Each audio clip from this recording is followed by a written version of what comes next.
everyone, and welcome into GCTV. My name is Alyssa Lang here at Williams-Brice Stadium alongside Chris Clark. We are going to break down the Florida game from this past weekend, starting with offense. So Chris, who is your offensive MVP from this past Saturday?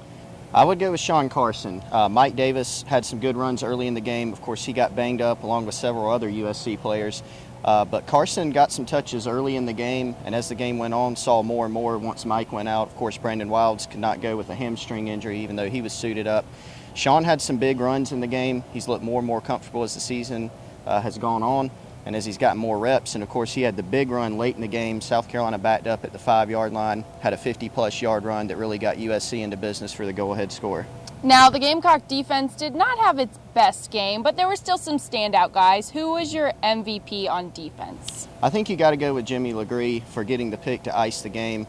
You're exactly right. USC did not play very, very well in the first half. Florida had a couple of rushing touchdowns, had some dumb penalties. South Carolina turned it around in the second half. Florida, I think, averaged less than 2 yards a carry in the second half.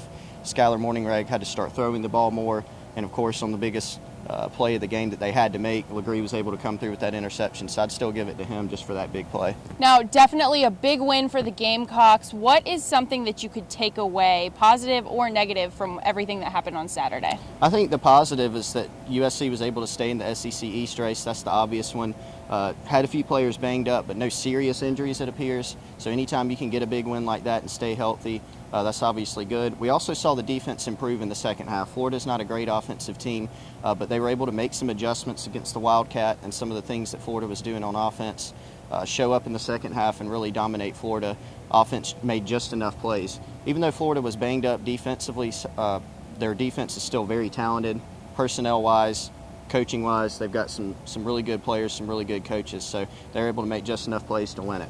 Now, there had to be a couple things to fall into place in order for the Gamecocks to go to Atlanta to the SEC Championship, one of them being Georgia losing this past weekend.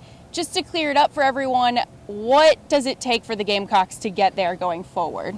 Yeah, since Auburn pulled a miracle on 4th and long against Georgia and then held them off at the end there, now it's just up to Missouri. South Carolina 6-2 in the conference. Georgia effectively eliminated from the race. Missouri plays at Ole Miss, and then they play Texas A&M.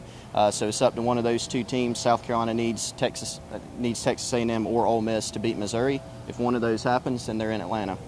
All right, well, that will do it for this episode of GCTV. Be sure to check out GamecockCentral.com for all your Gamecock athletic needs, and we will see you next time.